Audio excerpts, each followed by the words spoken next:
Strangest feeling, as they were getting ready to throw the first pitch on Wednesday, I just had a yearning for a beer and a hot dog at 3 a.m. in the morning. A yearning.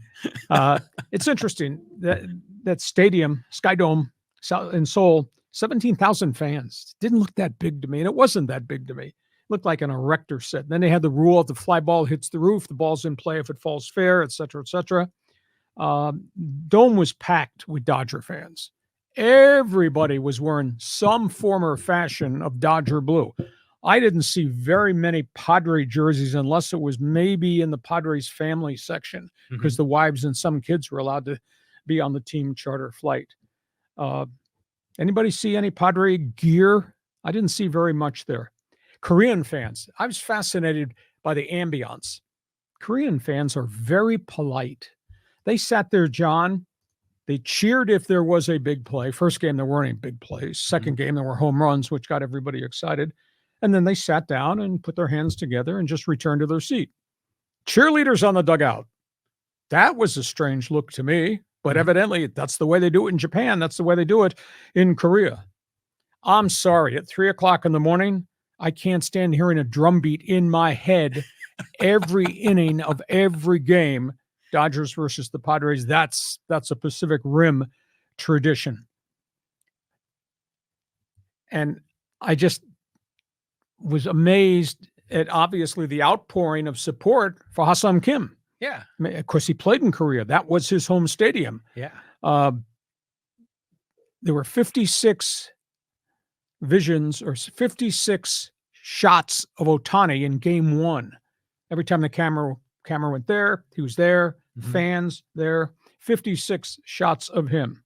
I didn't hear much. One time I heard something that equated to the Padre chant, Hassam Kim. Yeah. Hassam Kim. I did hear lots of chants, Chan Ho Park. I never heard any chants at all, beat LA. So I was paying attention to all the ambience around the game. I was disappointed there was no Peter Seidler patch on the Padre jerseys for these two games. Oh, yeah. I thought I saw that in spring training. Corporate logos replaced them. Now, when the Padres come home for the exhibition games here against Seattle, start of the season, then there'll be the PS with the gold heart. I thought it was kind of classy. They had a moment of silence before the first national anthem, and they talked about Peter Seidler up on the scoreboard. American anthem was kind of different. They didn't have the Korean anthem on opening day. I didn't understand that either. Now, because I'm a broadcaster, and you're linked to a broadcaster, and we watched ESPN on the broadcast, I'm going to give you some opinions here. You may not agree with it. I thought it was unique to have the third broadcaster, I think it was Bruce Kim, who covers Pacific Rim baseball, as kind of a sideline reporter and do interviews. But he didn't ask any hard questions at all. It was more fluff. It was more cheerleading. I was kind of surprised there. It really made me miss John Smoltz, Buster Olney. Oh, yeah. Those type of guys. Yeah. You know, Ken Rosenthal in the dugout. That didn't happen opening day. It did happen in the second game there. You know, I thought they should have had dugout interviews during the course of this game with the managers. Why did you not have A.J. Preller and Friedman on somewhere during the course of the broadcast? Put them in the broadcast booth and let the play-by-play guys interview them. I mean, because those are two big storylines, what the Dodgers spent and what the Padres can't spend any longer. And there were so many things about the stadium. You know, you could have sent a fan in the stands around and interview the players' wives who made the trip. Interview Korean baseball fans. What do you think about Major League Baseball?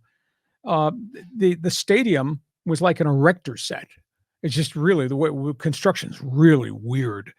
You know, but there should have been a package there about how unique and how really different this dome stadium is, because it's the biggest dome stadium. It might be the only dome stadium in Korea. I think it's the second newest stadium in the KBO, the Korean League. Now this sounds a little political. Why not a little brief snippet, a history of South Korea and a history of what's across the border, North Korea, and that relationship? I mean, there were some journalistic things I thought they could have done that they didn't. I was disappointed in the broadcasters, at least in game one. It was like they're doing a talk show.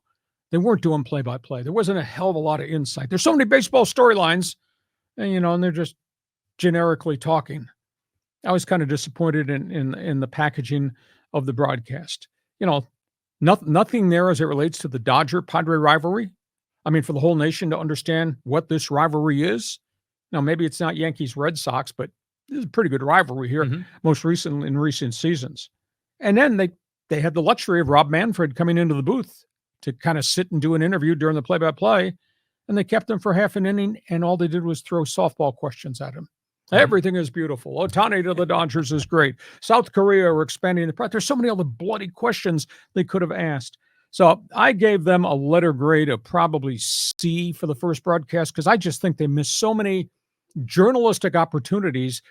You know, it takes personnel to put packages together, but this is ESPN. You got the people. You get them in there a week early and say, okay, this crew is shooting this, and you're going to turn that into a 2-minute video report, and this crew do that, and put people in the stands to interview the players' wives and take the tour of the stadium and the restaurants and all that. So I thought they really missed it. I thought the second broadcast, the Thursday broadcast, the Padre victory, was much more concise and probably better packaged. All right, so that's my statement on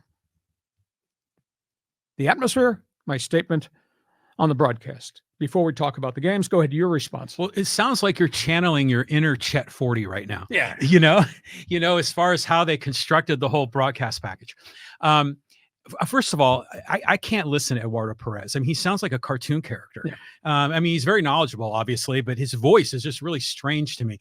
Carl Ravitch is, to me, kind of a dud. You know, I mean, he's a nice guy, but you really miss Don and Mud, right? You know, I mean, you miss having some broadcasters that have some personality. Can you say John Miller, Joe Morgan? Yeah, those guys were really good too. Can you say the guys on TBS, the John Smoltzes of the world? Yes. Yeah, I mean, those guys, they bring a lot more to the table. I wonder, though, if they were just going through the motions, figuring no one in America was watching it because it was in the middle of the night. I mean, I'm just guessing.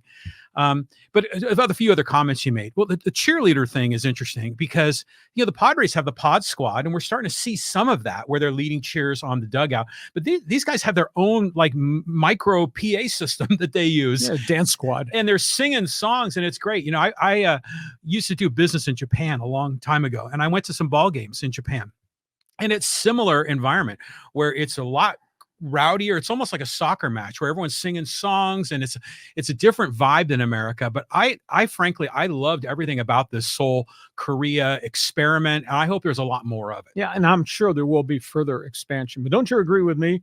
There were packages and storylines that they could have really made this thing really unique and different. Oh, yeah, for sure. I mean, there's so many, like you say, you could talk history, you could talk rivalry, you could talk what's going on in baseball. There's a ton they could have done. Where was Ichiro?